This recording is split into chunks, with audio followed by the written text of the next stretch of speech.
Welcome back, everyone. Daredevil Born Again is finally starting. Peak Marvel is finally back. I know there's going to be a ton of questions about what's going on with all the other Marvel Defenders characters, what's going on with the future of Daredevil just in general in all the movies and the TV shows going forward.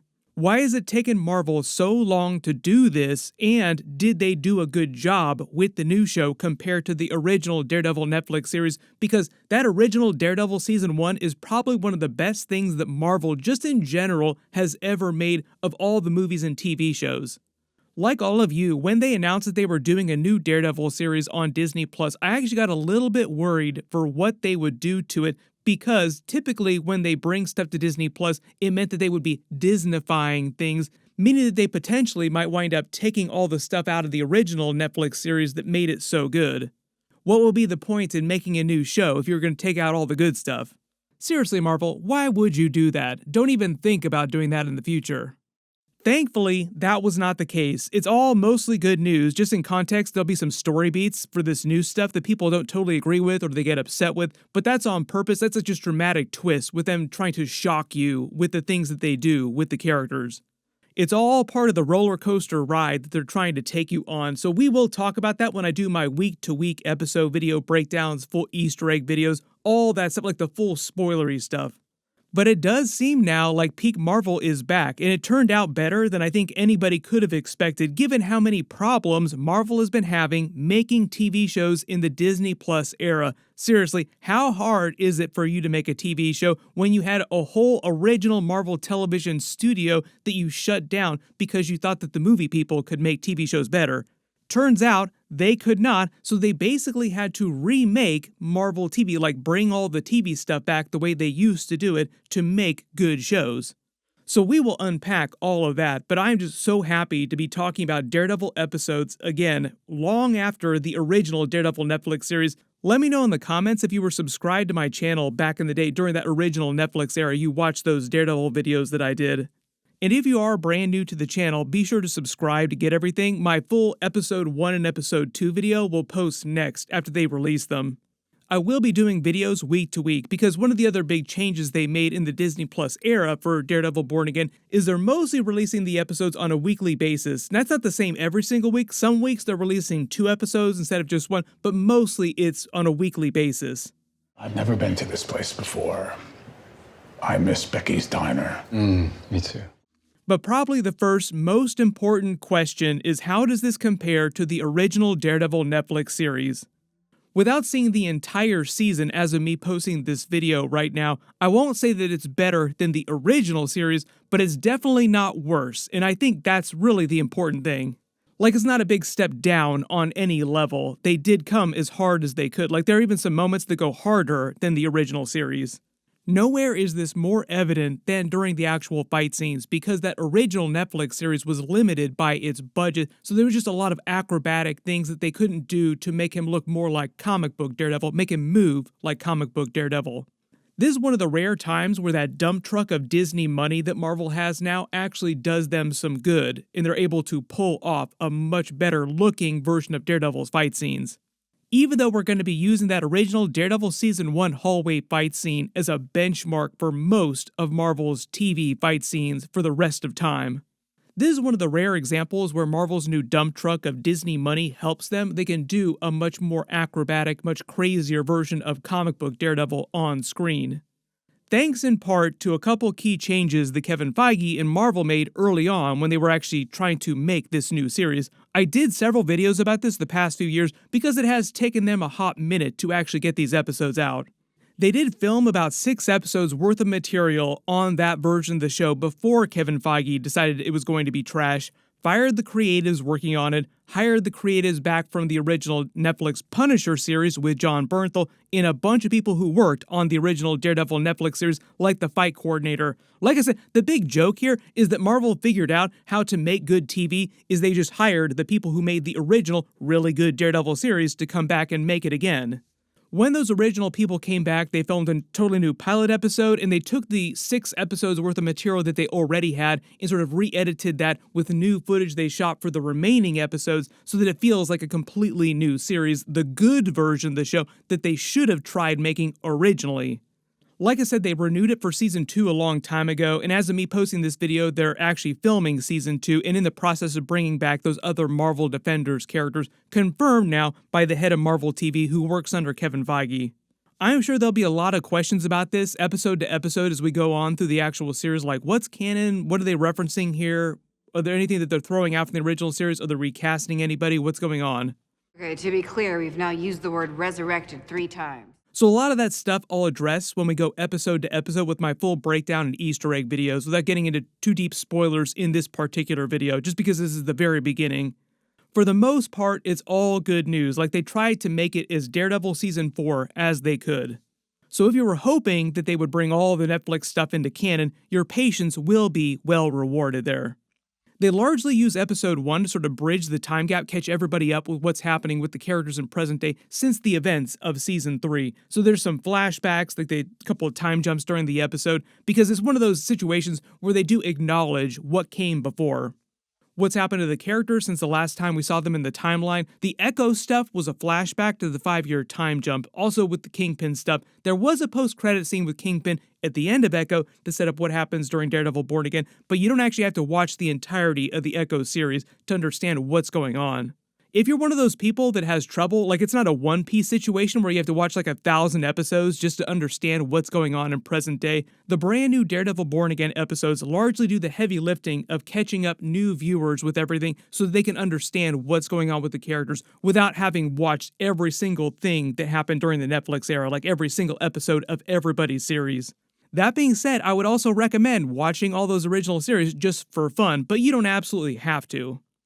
Cannot say enough about Charlie Cox and Vincent D'Onofrio. They're just as good as they ever were during the original series. Not a huge fan of some of their portrayals and some of their other more recent incarnations, but there were some great moments like Daredevil during Spider-Man No Way Home. That was like a great fun cameo scene. Kingpin could have been a little better during the Hawkeye series. I wasn't quite as happy with the way they deployed him during that, but that wasn't Vincent D'Onofrio's fault. Like his performance of what they gave him was great. With the new stuff, though, like these new episodes, I was so happy with the way that all turned out, though. You'll also probably be asking, why did it take Marvel so long to make a good show like this, or a show as good as this? There have been a few solid Disney Plus era shows, but for the most part, it's been pretty hit or miss. Largely, the blame for that goes on Kevin Feige. Like, it is fun to rip on Marvel every once in a while, but you also give them their laurels when they do deliver something real solid, like Daredevil Born Again. Credit where credit is due.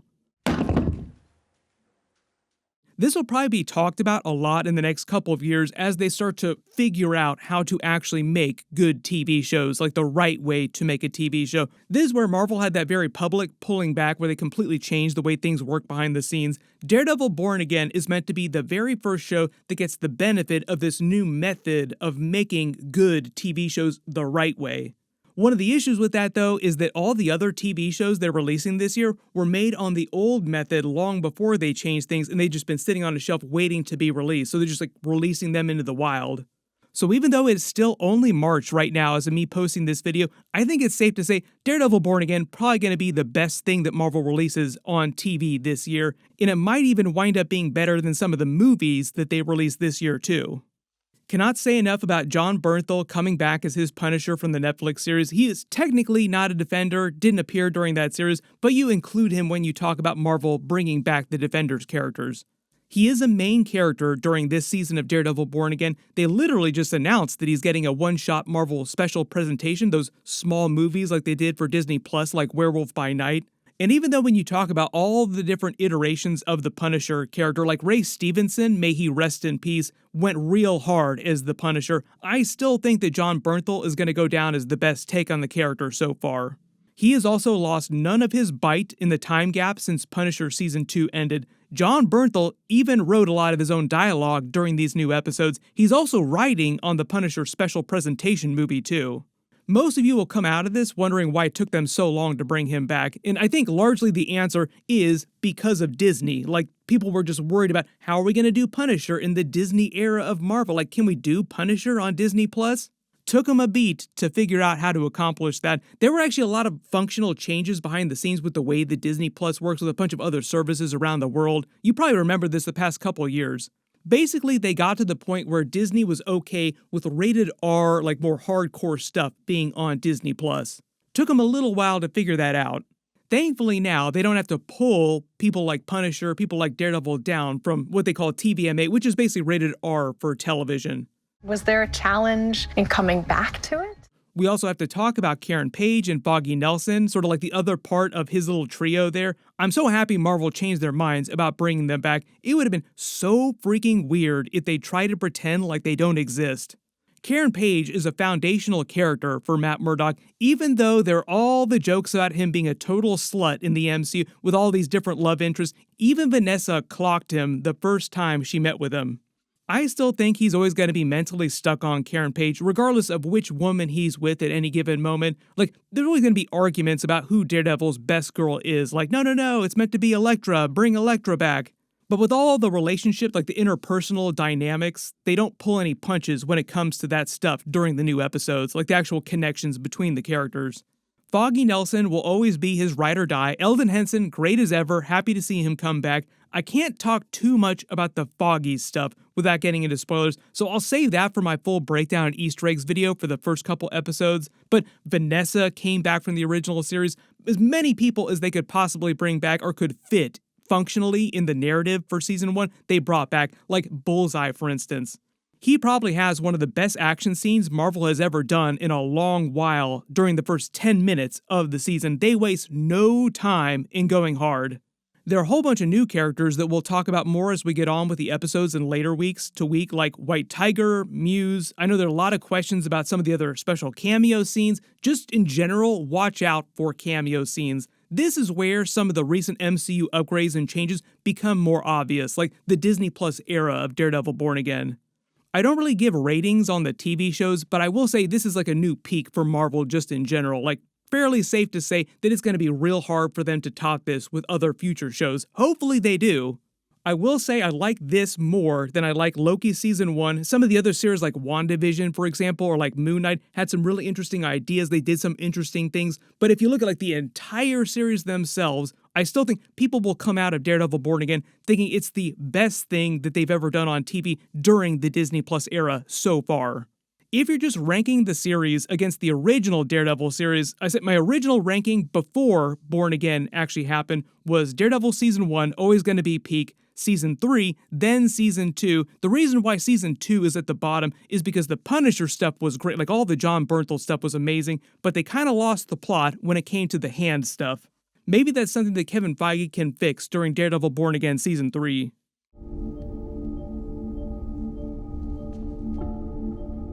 Right now, without having seen the entire season, I'll rank Daredevil Born Again like right below or right near Season 1 in terms of quality so far. I haven't seen the entire season, so I can't really say it's better or worse than Season 1 of Daredevil.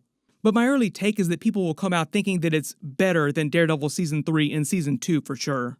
Once you do have a chance to see it, post all your reactions to the new episodes in the comments, and we can ask Marvel why they don't make all their shows this good. Like, just make them like this. Make them better.